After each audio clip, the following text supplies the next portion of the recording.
Selamat malam pemirsa, mari kita menjauh sejenak dari hiruk-pikuk politik, menjauh dari bermacam polemik dengan Pancasila dan Konstitusi sebagai referensi.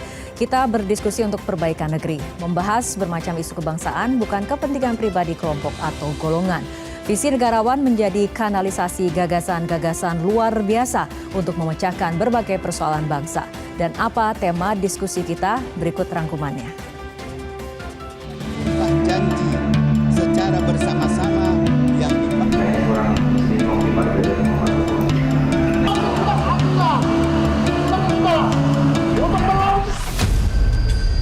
Beberapa hari lagi, proses transisi pemerintahan hasil pemilu 2024 mulai bergulir. Diawali dengan pergantian anggota DPR masa jabatan 2019-2024 dengan anggota DPR masa jabatan 2024-2029. Pada 1 Oktober mendatang, 580 anggota DPR baru akan dilantik. Mayoritas yaitu 56% adalah wajah lama yang telah warawiri di Senayan sejak 2019. Koalisi parpol pendukung pemerintah juga akan kembali mendominasi pembuatan keputusan di parlemen. Banyak pakar meyakini kinerja DPR baru tidak akan jauh berubah dari periode sebelumnya. Pemikir Jerman terkenal Max Weber mengajukan tesis, politik adalah panggilan hidup dan tugas jabatan. Dalam Republik, Plato menjelaskan, politik adalah jalan untuk mewujudkan masyarakat yang sempurna. Begitu pula Aristoteles dalam Politik menyatakan, politik adalah cara untuk meraih sistem pemerintahan terbaik. Guru besar ilmu politik Universitas Harvard, Dennis Thompson menyatakan, politisi bukan warga negara biasa. Politisi memiliki kekuasaan atas negara, sekaligus menjadi representasi warga negara. Secara konstitusional, para politisi di parlemen memiliki 3 tugas penting. Pertama, membuat peraturan yang berkeadilan dan memihak kepentingan publik. Kedua, menyusun dan mengawasi penggunaan anggaran. Ketiga, mengawasi jalannya pemerintahan. Parlemen melaksanakan tugas di tengah berbagai kepentingan. Kepentingan pribadi, kepentingan parpol, kepentingan konstituen, kepentingan koalisi, dan sebagainya. Kepentingan mana yang akan diprioritaskan tergantung pada moralitas pemilik kursi di Senayan. Sayangnya para anggota dewan kerap menampilkan perilaku tidak terhormat. Korupsi, gratifikasi, calo anggaran, hingga kekerasan. Ketidakadaban terkadang muncul saat proses pembahasan mengalami kebuntuan. Mantan Presiden Gus Dur pernah menyebut DPR sebagai taman kanak-kanak. Gus Dur bahkan mengkritik banyak anggota DPR kotor dan kreatif mencari celah yang mendatangkan uang. Sebuah survei tahun lalu juga menempatkan DPR dan parpol sebagai lembaga negara dengan tingkat kepercayaan masyarakat terendah. Dennis Thompson mengajukan pertanyaan penting. Apakah etika legislatif mungkin? Kita perlu bangkit, saudara. Maka untuk bangkit itu diperlukan mereka yang menyatakan mencalonkan dirinya untuk menjadi pemimpin bangsa ini haruslah siap lahiriah batiniahnya, pengorbanannya, bukan hanya sekedar ucapannya, saudaraku, bukan hanya kemampuan berbicara dengan retorikanya, saudaraku, tapi datang dengan kejujuran dan keikhlasan hatinya, kesiapannya memberikan pengorbanan untuk rakyat dan bangsa Indonesia ini.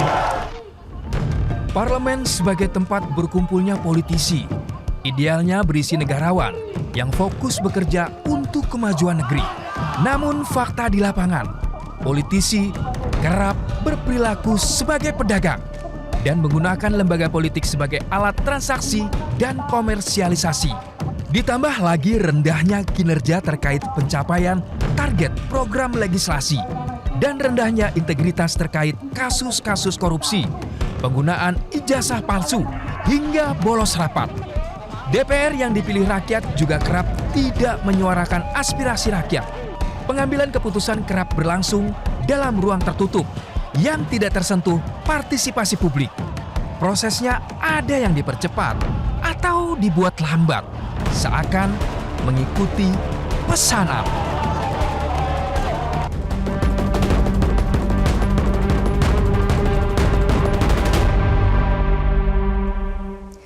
Pemirsa, Wakil Rakyat kumpulan orang hebat, jangan tidur waktu sidang soal rakyat.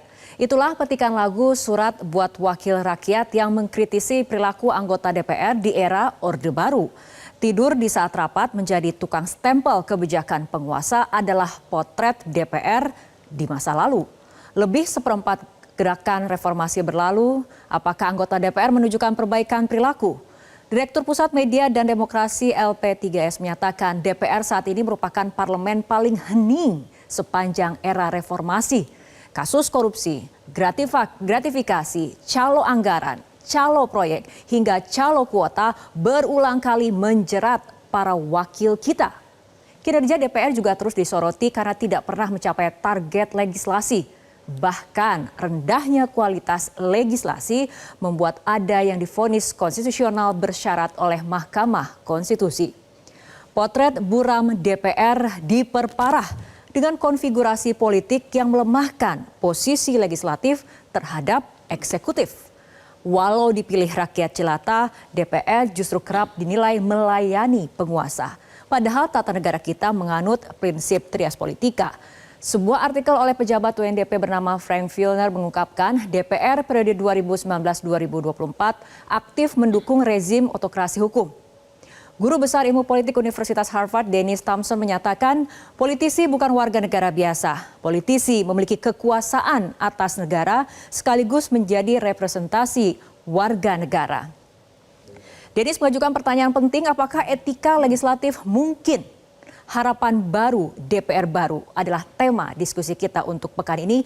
Kita akan langsung berbincang bersama Guru Besar Antropologi Profesor Dr. Semiarto Aji Purwanto. Selamat malam Prof. Aji, apa kabarnya malam hari ini? Selamat malam, kabar baik. Oke, dan kita juga akan berbincang bersama Dekan FEB UI Bapak Teguh Dartanto PhD. Selamat malam Pak Teguh. Selamat malam Terima Mbak. kasih telah hadir di Studio Metro TV dan juga kita akan membahas mengenai topik kita untuk malam hari ini dengan pakar komunikasi politik Dr. Henry Satrio. Mas Hensat, selamat malam, apa kabarnya? Selamat malam, Mbak Lara. Selamat malam, Prof. Selamat malam, Oke, Bapak-Bapak, kita akan memulai perbincangan, tapi sebelumnya kita ikuti jeda berikut terlebih dahulu.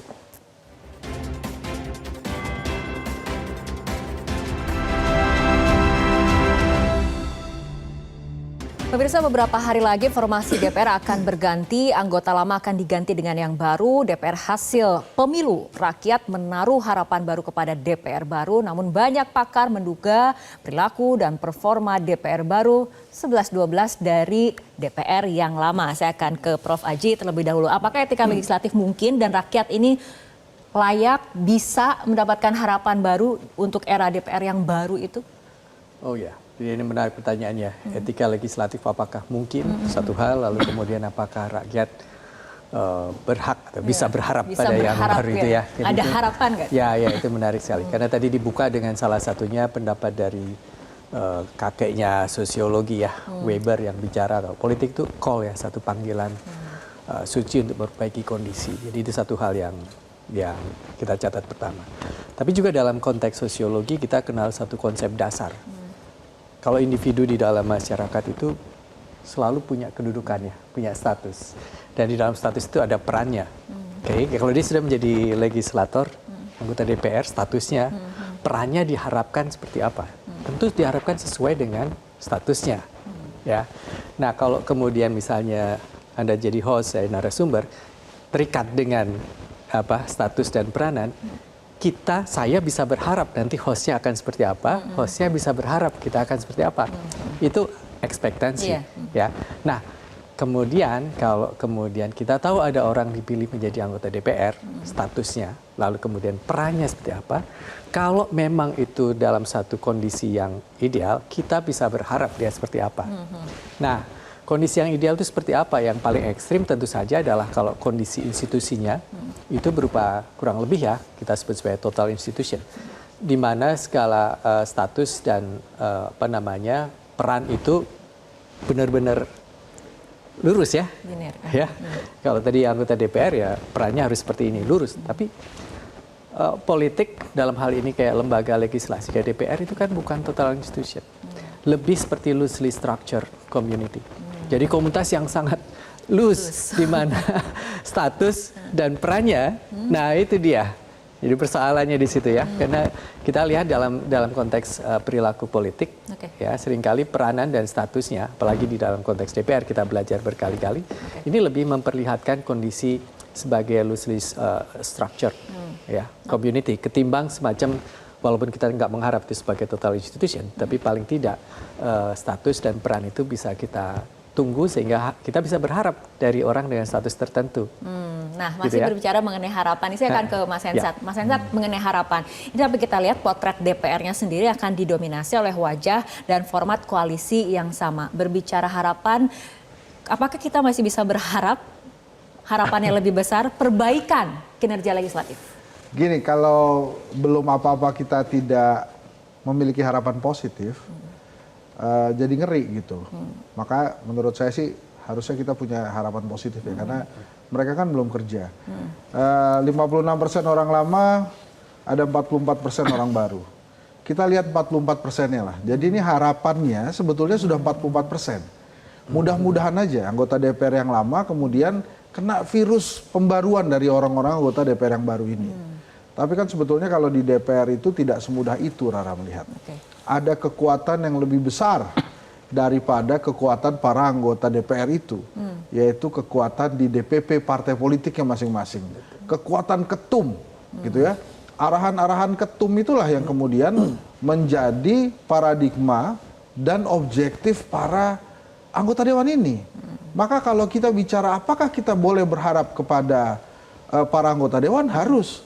Tapi yang lebih penting, seharusnya kita juga berharap pada ketum-ketum parpol itu untuk mendukung pembaruan dan fungsi-fungsi legislatif serta tugas-tugas para anggota dewan ini.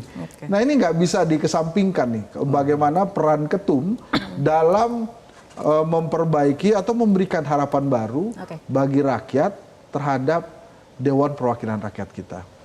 Oke, nah kita tinggalkan dulu mengenai harapan. Saya akan ke tugas fungsi DPR tentang budgeting, Pak Teguh. Ini menurut Anda seperti apa? Apakah DPR ini sudah maksimal atau seperti apa?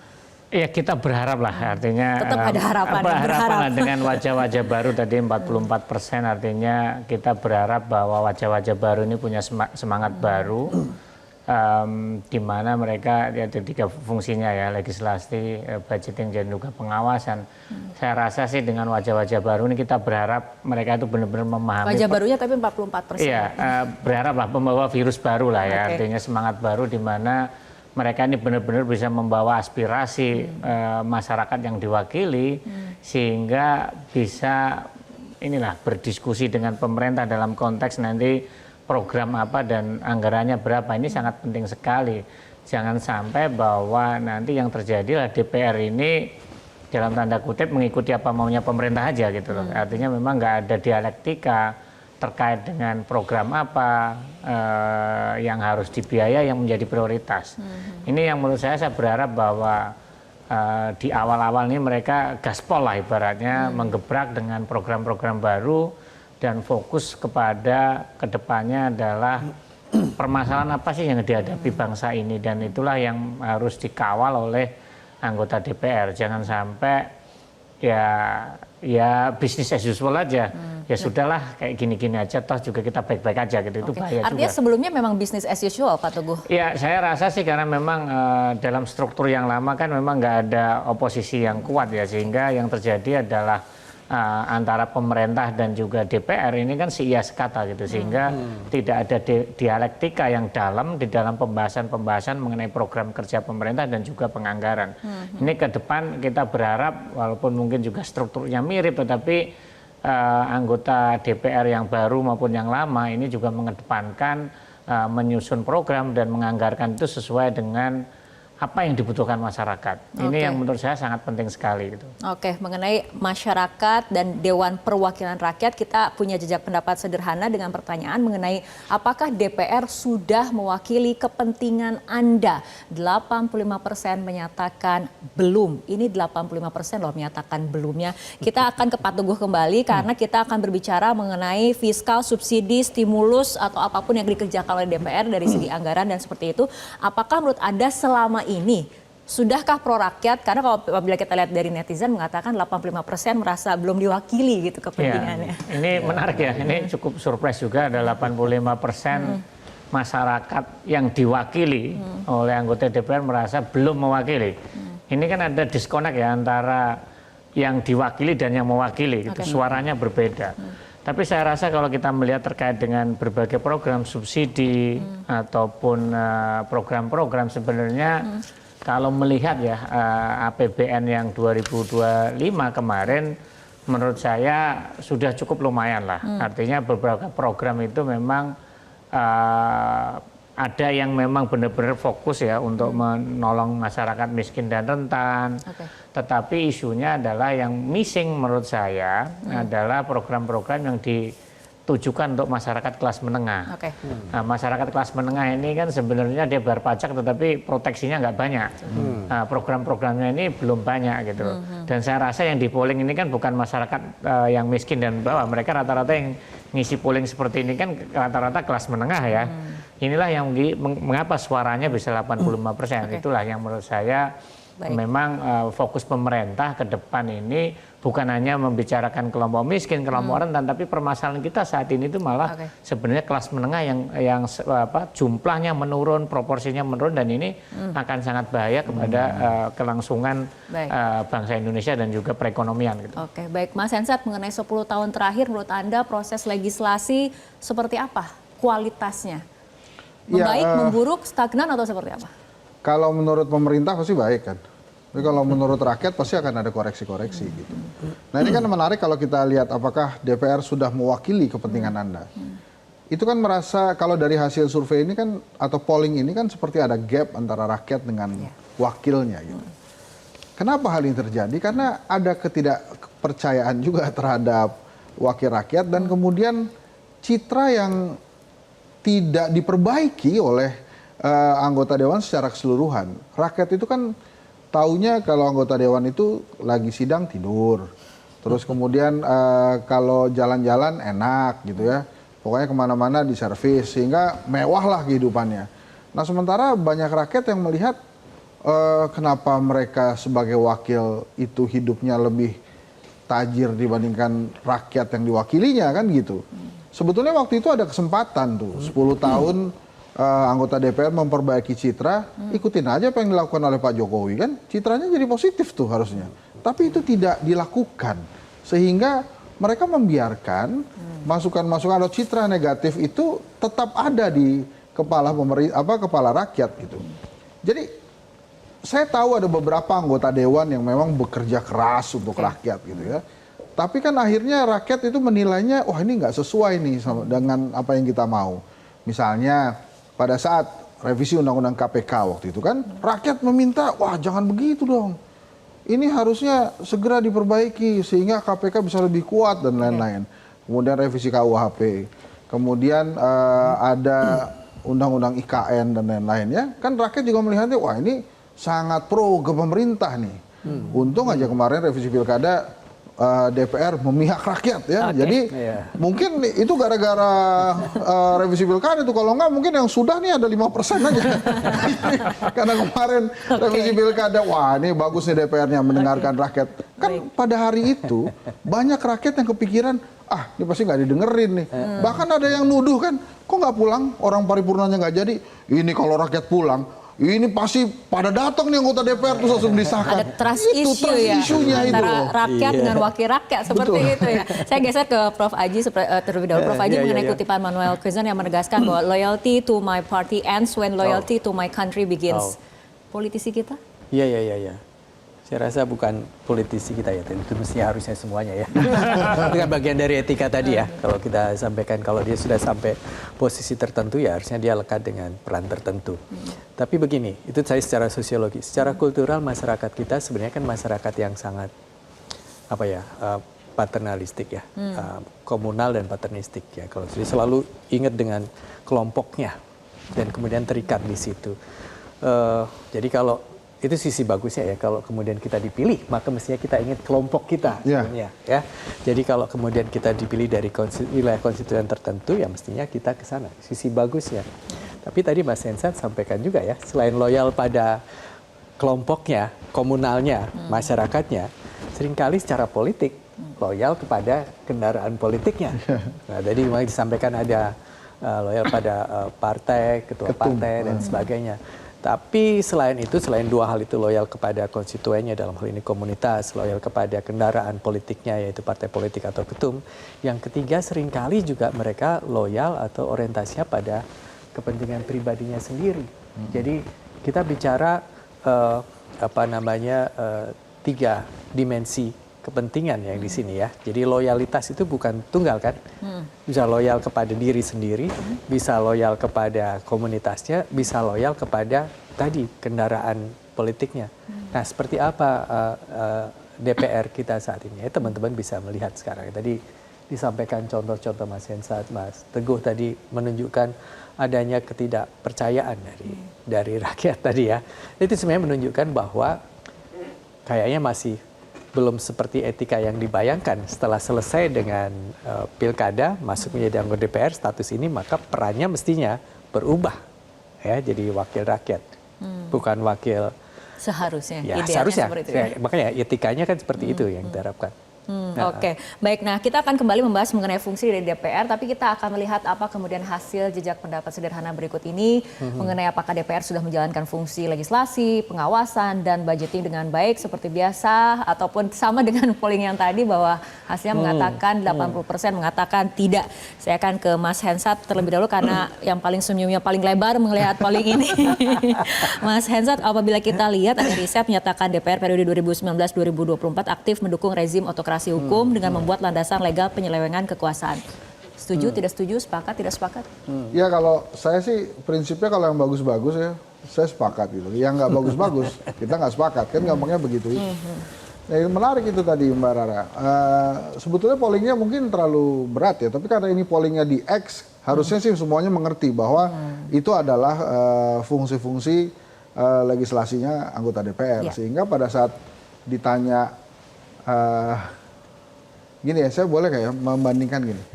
Ini berbanding terbalik dengan kalau ada polling tentang kepuasan pemerintah loh. Kalau kepuasan kepada pemerintah, itu orang Indonesia tuh baik-baik. Pokoknya puas aja. Itu kecintaan kepada presiden rupanya berbeda dengan kecintaan terhadap anggota dewan. Wakil rakyat. Wakil rakyat. Begitu pertanyaannya ke wakil rakyat, jawabannya tuh negatif kebanyakan gitu ya. Artinya memang bukan hanya trust issue, tapi masyarakat mungkin melihat ada gap yang sangat jauh antara mereka dan wakilnya gitu.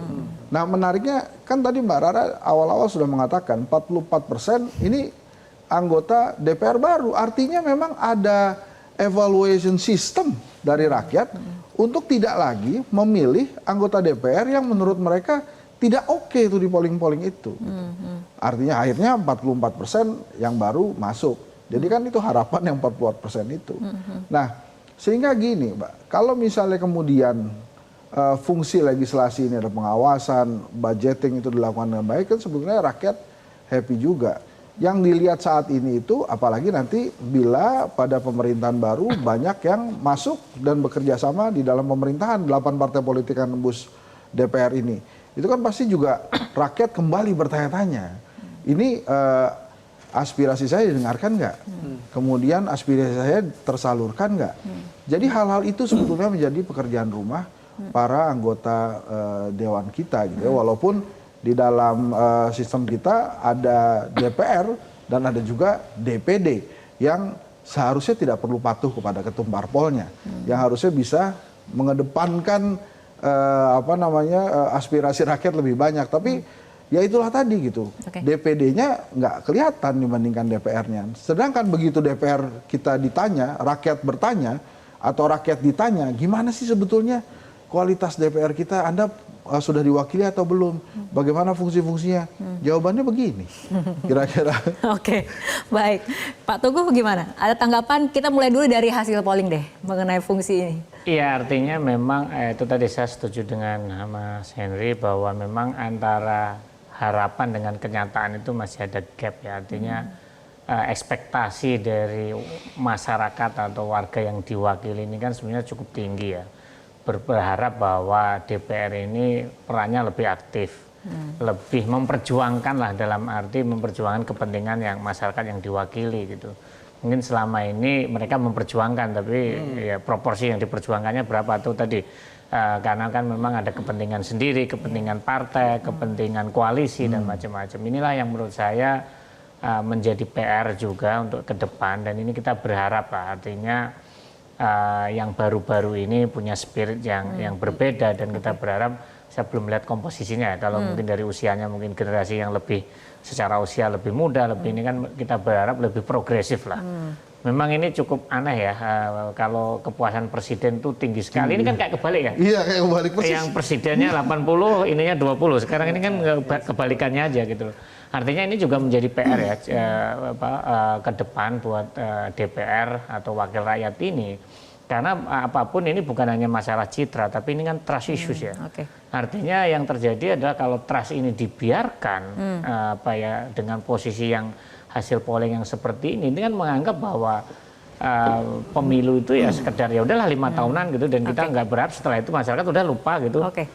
Baik, Pak Tugu, tapi untuk gain trust apabila kita berbicara mengenai budgeting ataupun perekonomian, artinya DPR harus bagaimana untuk kemudian membuat perekonomian ke depan yang pro rakyat ataupun kebijakan anggaran yang pro rakyat? Ya artinya gini, menurut saya ini harus buka mata buka hati ya. Sebenarnya problem utamanya itu apa sih yang dihadapi oleh masyarakat, dan itulah yang harus diperjuangkan.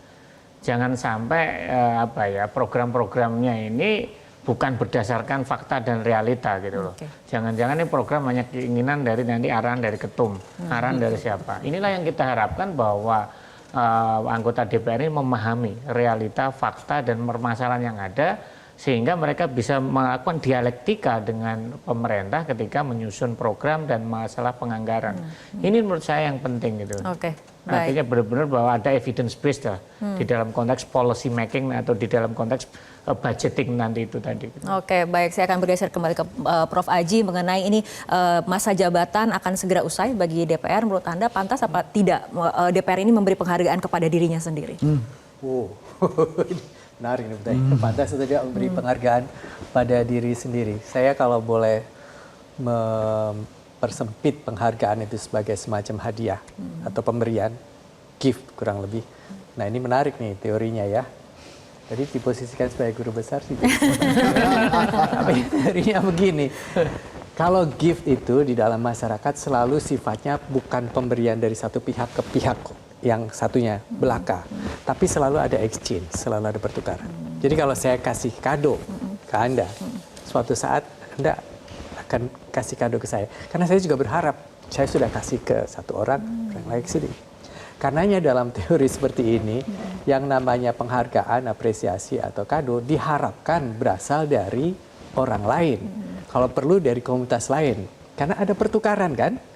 Nah kalau diberikan dengan kelompok lain, pertukaran ini akan membentuk struktur sosial yang bagus. Bayangkan kalau saya berikan kado kepada anggota keluarga saya hanya akan menerima kembaliannya dari anak, istri, saudara-saudara saya. Lingkupnya di situ saja. Ya, artinya tidak memperluas strukturnya tadi, tidak jalan. Lebih repot lagi kalau kemudian kita bicara kado kepada saya sendiri. Saya punya perusahaan, anak-anak buah saya kasih kado pada saya, lalu saya kasih kado pada anak buah saya gitu misalnya ya. Itu kan bulatnya di situ aja. Jadi dalam konteks ini, kalau kita bicara apresiasi atau penghargaan, tentu saja yang kita harap itu memperluas cakrawala kita, memperluas horizon kita, dan kemudian melibatkan lebih banyak orang. Tetapi ini kan pendapat klasik ya, pendapat klasik. Pendapat yang sekarang ini, apalagi anak-anak muda sekarang ini sangat senang dengan istilah, karena mulai individualisasinya tinggi ya. Jadi kapan sih kita memberikan self reward kepada diri kita sendiri? Nah ini ya, seringkali kan bilang jangan bekerja terlalu keras, kasih dirimu istirahat, kasih dirimu hadiah, kasih sesuatu yang untuk memuaskan diri. Jadi itu bagian dari aktualisasi diri yang sesungguhnya di dalam konteks masyarakat kita sekarang. Juga sebaiknya kita ingat pada diri kita sendiri. Hati-hati yang tadi sampai ingat pada diri sendiri kesannya negatif ya.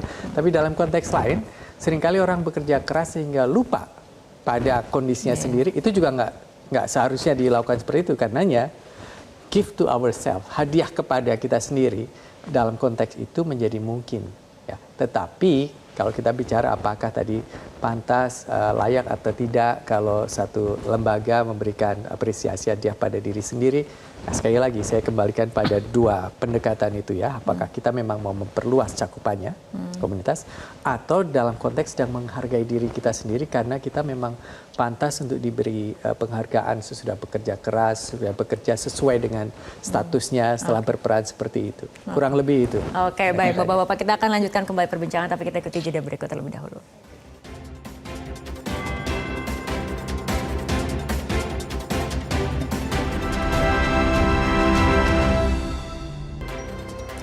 Pemirsa, kita akan lanjutkan kembali diskusi, tapi sebelumnya kita akan lihat hasil jejak pendapat berikut ini terlebih dahulu dengan pertanyaan mengenai apakah kinerja DPR sudah sesuai dengan harapan. Hasilnya 87% mengatakan belum sesuai dengan harapan. Mas Hensat, ini kita lihat lagi hasil polling yang kurang lebih sama dengan polling sebelumnya seperti itu. Apabila kita lihat dari Gus Dur sendiri pernah mengkritik DPR seperti taman kanak-kanak. Bukankah sebetulnya DPR ini mestinya isinya politisi yang sudah ditempa oleh kaderisasi, kontestasi seperti itu, Mas Hensat?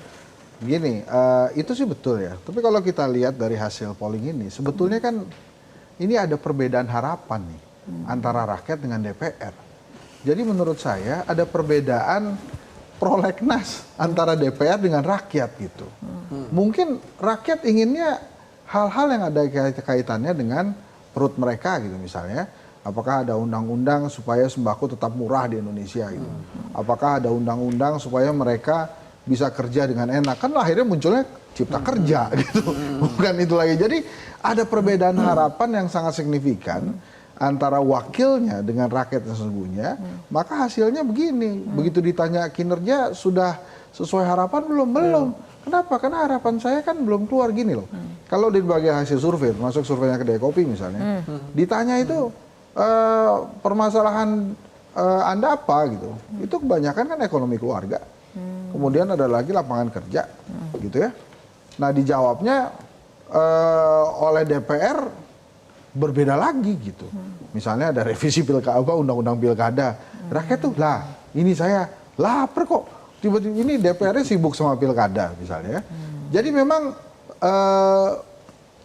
kita nggak bisa nyalain rakyat bahwa rakyat tuh nggak ngerti gitu ya. Kenapa sih rakyat tuh terlalu egois untuk mikirin perutnya aja? Karena mungkin harapannya itu.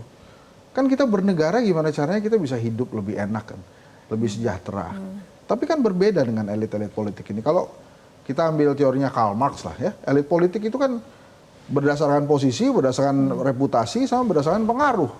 Posisi itu ya posisinya mereka, jabatan, reputasi ini bagaimana punya integritasnya mereka, sementara pengaruhnya itu gimana. Sementara rakyat kan nggak punya level-level begitu, rakyatnya rakyat aja. Tapi sekarang sih memang agak berubah, rakyat yang tajir banget dengan rakyat yang ya begini-begini aja gitu. Nah kalau yang 13% ini merasa puas, mungkin ini adalah rakyat yang dengan baik ya itu dikunjungi para anggota DPR pada saat reses misalnya. Jadi si anggota DPR-nya datang, Bu mau saya bantu apa? Nah dia bilang tuh, ini kelihatannya pupuk perlu ditambah nih Pak. Nah dia pergi tuh ke Dewan, kemudian ini masukin dong prolegnas tentang pupuk gitu. Tapi mostly menurut saya kalau kita lihat dari polling ini hasilnya, harapannya DPR itu apa, harapannya rakyat itu apa. Jadi ada perbedaan. Nah ini makanya ada teori juga komunikasi dari Johns Hopkins University. Ini cocok nih buat anggota DPR nih. Listen to learn and learn to listen. Nah, kalau udah begitu, mestinya mereka lebih banyak mendengar rakyat, kemudian menyampaikan itu. Versi Mas Hensat, Prof. Aji, ada perbedaan harapan antara rakyat dengan wakil rakyat yang terjadi saat ini, seperti itu tanggapannya? Iya, jelas. Tadi kalau seperti yang saya sampaikan tadi, ketika kita berada dalam posisi tertentu, orang berharap. Nah, kemudian kalau harapan ini di-share, dibagikan ke banyak orang, maka ini menjadi harapan sosial sebenarnya, bukan harapan pribadi. Nah, itu dia. Nah, social ekspektansi, harapan atau keinginan orang banyak, bukan semua individual. Nah ini yang persoalannya mengelola harapan orang banyak itu seperti apa. Jadi Mas Hensat sampaikan kan, kalau pasti kunjungi ya mungkin dia akan sesuai, tapi ini orang banyak apa ya bisa dikunjungi semua. Nah kita nggak bisa bicara statistik dalam hal ini, berapa persen yang sudah dikunjungi, berapa persen yang tidak. Tapi mungkin kita bisa bicara yang lebih ukuran-ukuran yang lebih kualitatif ya, bukan ukuran, tapi statement yang lebih kualitatif. Misalnya ya, apakah satu kunjungan, apakah satu treatment tertentu kepada konstituennya itu bermakna atau tidak untuk konstituennya. Kalau itu dianggap tidak punya makna, ya hilang aja sudah.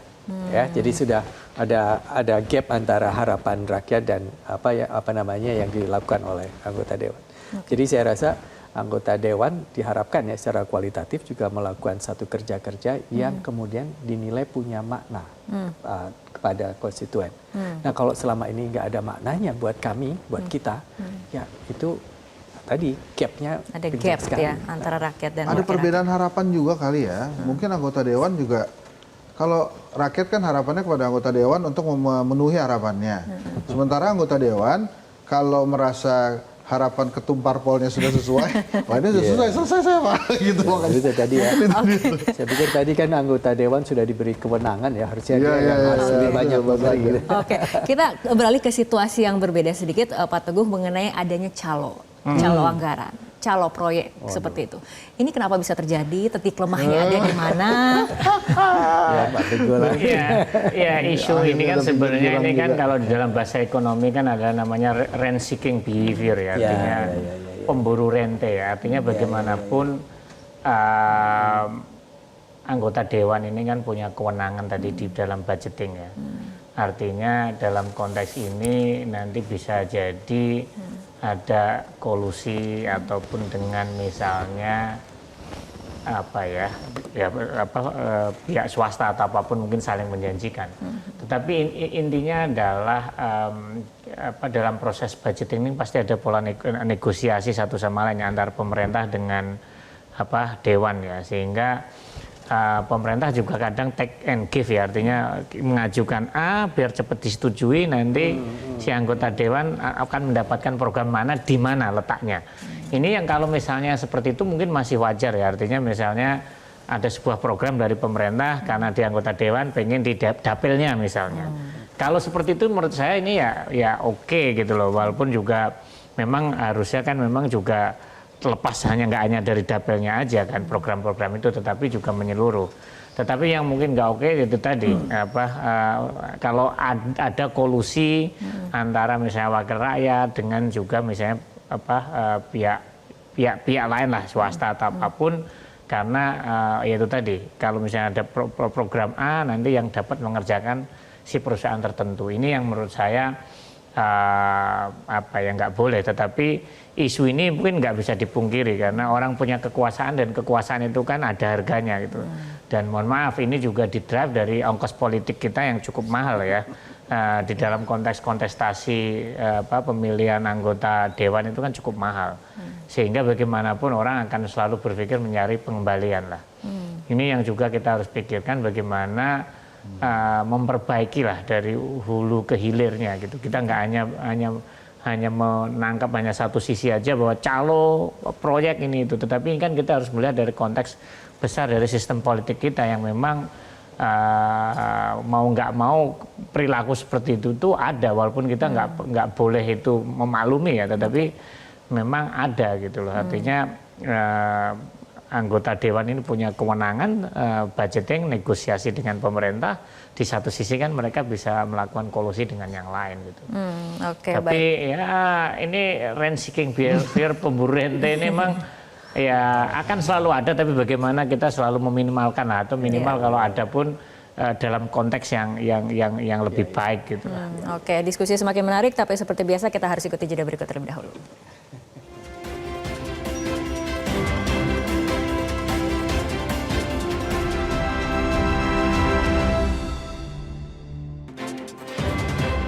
Pemirsa, kita akan lanjutkan kembali diskusi dan kita akan kembali melihat hasil jejak pendapat sederhana berikut ini mengenai apakah koalisi parpol di DPR positif untuk rakyat. 81% lagi-lagi mengatakan tidak, yang mengatakan iya hanya 19%. Kita kembali akan meminta komentar dari Mas Hensa. Gimana nih Mas? Ya kan jelek lagi tuh. Mungkin sekali-sekali pollingnya diganti gitu. Jawaban terbuka. Menurut Anda apa yang bagus dari DPR gitu? Karena hal-halnya selalu negatif gitu. Jadi memang ada citra yang gagal diartifisialkan gitu. Jadi artinya citra buruknya ini nggak bisa ditutupi dengan kenyataan lain gitu. Padahal ada waktu setiap 5 tahunan untuk memperbaiki citra. Tapi lagi-lagi rakyat itu yang diingat ya akhirnya ya DPR tidur, DPR kaya sendiri dan lain-lain. Nah itu sih sebenarnya kita sayangkan ya, harusnya partai politik bisa lebih memberikan edukasi politik kepada rakyat bahwa ada peran DPR yang signifikan dalam pembangunan di Indonesia. Ada peran para wakil rakyat kita yang sangat signifikan untuk membantu Indonesia melaju ke hal yang lebih baik. Tapi kelihatannya komunikasi politik itu tidak dilakukan oleh para elit politik dan partai politik. Mereka hanya berkomunikasi kepada rakyat pada saat misalnya ajang pemilihan legislatif. Nah pada saat ajang pemilihan legislatif pembicaraannya adalah nanti kalau saya terpilih maka akan A, kalau saya terpilih maka akan B, gitu ya. Tapi apakah kemudian rakyat merasa diwakili dengan itu? Itu akan sulit karena pada saat anggota dewan ini berkantor mereka levelnya sudah nasional. Yang dipikirkan sudah berbeda, makanya tadi harapannya juga berbeda. Nah, kemudian ada reward and punishment yang ada di DPR. Ini kan seperti pisau bermata dua ya. Di sisi lain, para partai politik itu bisa mengontrol anggota dewan yang tidak perform kerjanya.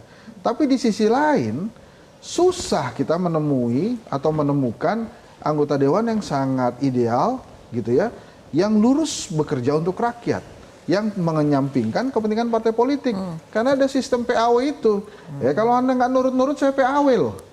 Itu jadi reward and punishment ini ya pisau bermata dua. Akhirnya para anggota dewan kita merasa bahwa wah sulit kalau saya tidak memenuhi apa yang diinginkan oleh para ketum parpol gitu.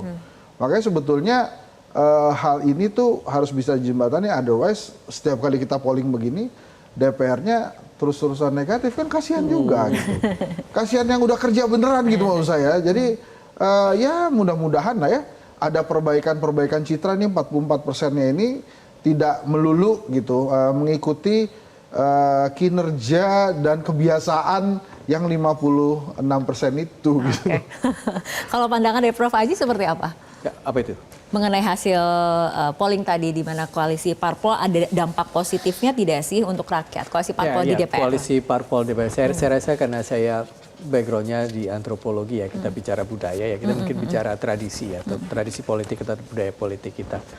Yang paling umum kan ada dua yang kesannya kontras ya. Kalau kita menang ya kita kuasain semuanya, ya kita kuasain semua. Yang kalah yang kemudian jadi orang yang menentang kita. Di dalam konteks politik biasanya ya udah yang menang memerintah, yang kalah jadi koalisi, ya.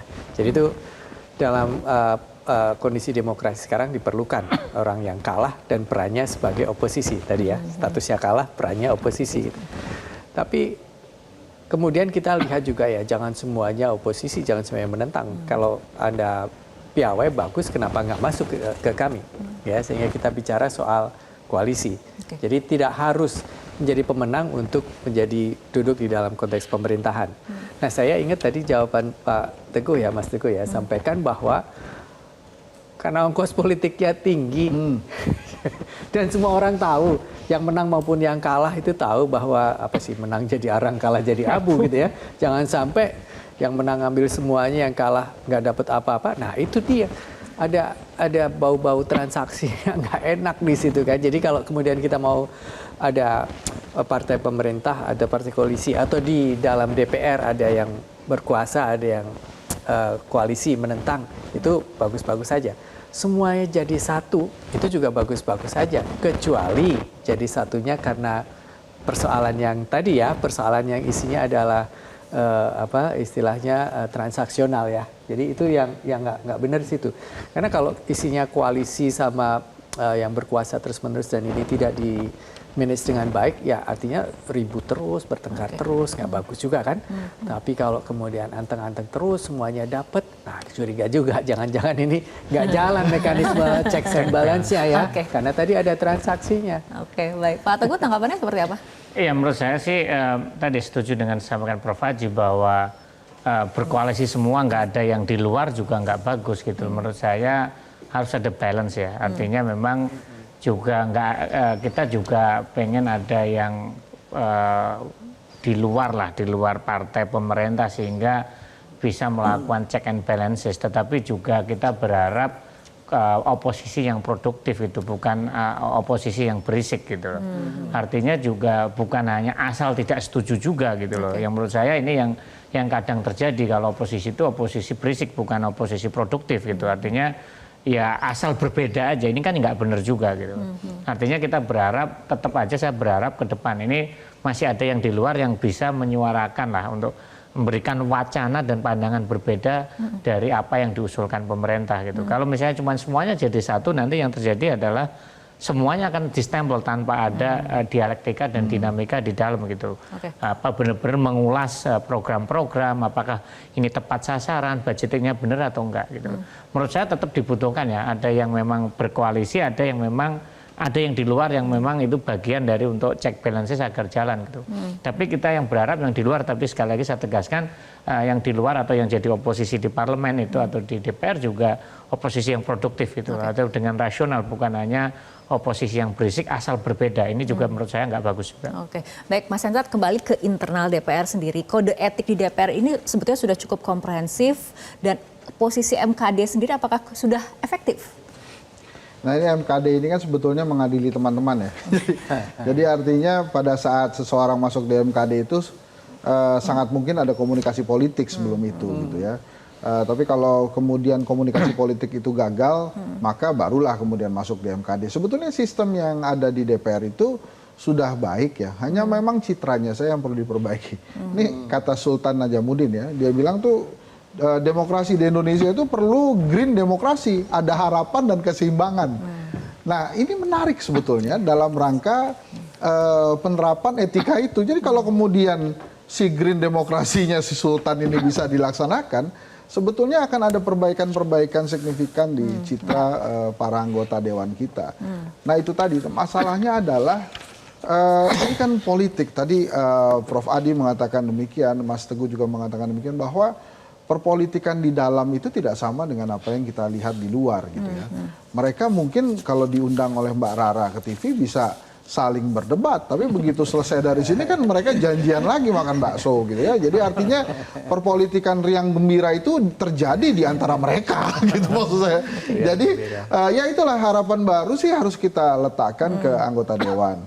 Dengan ada MKD itu sebenarnya sebuah sistem yang baik. MKD juga sudah berhasil memperbaiki citra dan etika beberapa anggota dewan, walaupun banyak juga yang diselesaikan dengan hubungan pertemanan gitu ya, yang artinya memang akhirnya diselesaikan biasa saja. Nah, sebetulnya reward and punishment-nya mesti diperbaiki, itu yang pertama. Kemudian yang kedua, ketum parpol ini harus memiliki harapan yang sama dengan rakyat. Sehingga pada saat mereka memberikan masukan-masukan kepada anggota dewan, itu nggak jauh-jauh dari harapan rakyat. Dari harapan gitu. rakyat. Jadi tidak ada gap seperti itu ya. Ada gapnya, dan akhirnya kan kalau rakyatnya senang, citranya lama-lama bagus deh. Saya yakin itu. Oke, baik Bapak-Bapak, kita harapkan diskusi kita untuk malam hari ini bisa menjadi masukan baru bagi DPR baru agar dapat memenuhi harapan baru dari para rakyat seperti itu ya. Baik, terima kasih Bapak-Bapak telah berbincang bersama kami malam hari ini. Pemirsa, diawali pelantikan anggota DPR periode 2024-2029 pada 1 Oktober, transisi pemerintahan hasil pemilu akan membuka lembaran baru. Pemilu 2024 menelan anggaran 71 triliun rupiah. Pesta demokrasi hanya menghamburkan uang negara jika hasilnya adalah wakil rakyat bermental paduan suara. Bila para politisi di Senayan tunduk pada perintah ketua umumnya, lalu apa jadinya saat pimpinan parpol berada di bawah telunjuk penguasa? Ignas Kleden menulis kecenderungan kekuasaan untuk memperkuat diri melebihi kemampuan untuk membatasi diri dan kecenderungan kekuasaan untuk membenarkan diri juga melebihi kemampuan mengkritik dan mengawasi sendiri. Selain memicu penyalahgunaan kewenangan, rendahnya integritas pejabat publik akan merusak pembangunan SDM bangsa kita. Pejabat publik adalah elit yang wajib memberi keteladanan. Habis oblas dalam bahasa Prancis, Ingar Sosung Tulodo dalam bahasa Jawa. Tentu kita berharap yang terbaik pada DPR baru. Semoga mereka bekerja sesuai mandatnya, yaitu mewakili kepentingan rakyat jelata dan tidak terpuruk sebagai pelayan penguasa. Saya Fitri Mediantara, terima kasih atas perhatian Anda. Selamat malam, sampai jumpa.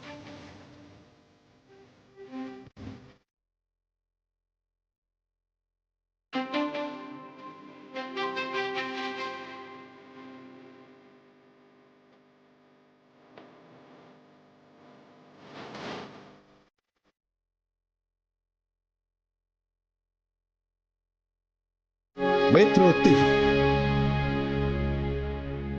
Jelajahi cara baru mendapatkan informasi. Download Metro TV Extend sekarang.